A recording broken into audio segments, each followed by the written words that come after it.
Here's today's Strength for Life with your host, Pastor James C. Johnson. Jealousy.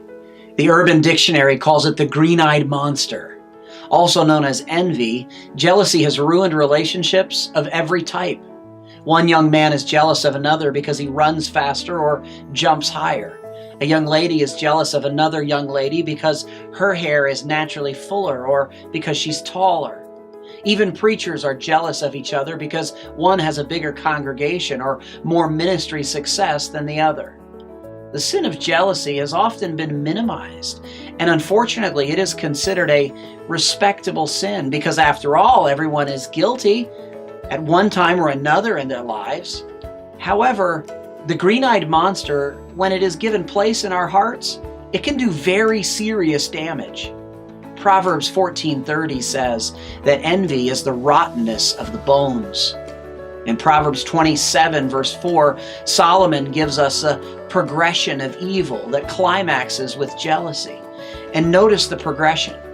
Wrath is cruel, that's level 1. And anger is outrageous, that's level 2. But who is able to stand before envy? That's level 3. This is red alert. This is the deadly level. So who is able to stand before jealousy? The obvious answer is no one can. Cain could not. His jealousy motivated him to kill his brother Abel. Who is able to stand before envy? Joseph's brothers could not. They hated Joseph and they sold him into slavery. Who is able to stand before envy? The older brother of the prodigal son could not.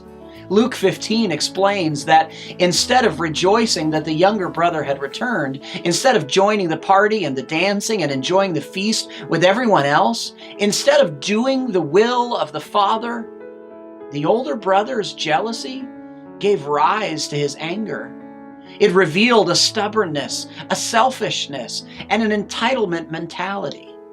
Solomon's question, who is able to stand before envy? Again, the answer is no one can in their own flesh. So how do we overcome jealousy? First, we must understand its poisonous potential.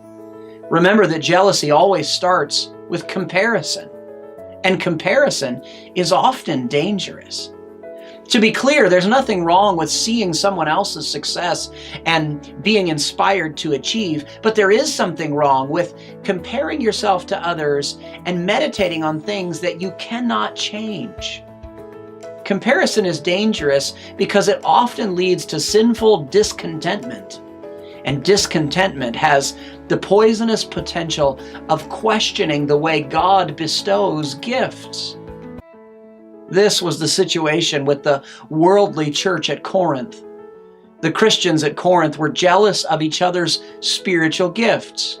In 1 Corinthians 12, Paul addresses spiritual gifts and rebukes the people for their jealousy. 1 Corinthians 3:3, the Bible there says about the Corinthians, and I quote, "There is among you envying and strife and divisions." The sinful envying is what brought about the strife and divisions in their church. He concludes chapter 12 by stating that there is a more excellent way. That way is famously explained in 1 Corinthians 13. Are you ready for this? The antidote to jealousy is love. Not only must we understand the poisonous potential of jealousy, but in order to overcome jealousy, we must secondly apply the antidote to envy. 1 Corinthians 13:4 says, charity or love envieth not. Love is the kryptonite to the green-eyed monster. Matthew 22 gives us the greatest commandment, which starts out with loving God. And that includes loving God for how He has gifted you. Remember that God is the one who gives talents, abilities, and spiritual gifts. Therefore, to be jealous of someone else is to accuse God of being unfair. Love is the antidote to the evils of envy. So, ladies and gentlemen, love God. But not only that, love thy neighbor as thyself. Just as thrilled as you would be to have a particular talent or gift, you should be that thrilled for others who possess that talent or gift. Love them as thyself. Learn to honor and applaud others. Learn to say good job to others and mean it sincerely out of a heart of love. Where love for God and others reigns supreme, there is no room for the wicked and dangerous sin of jealousy.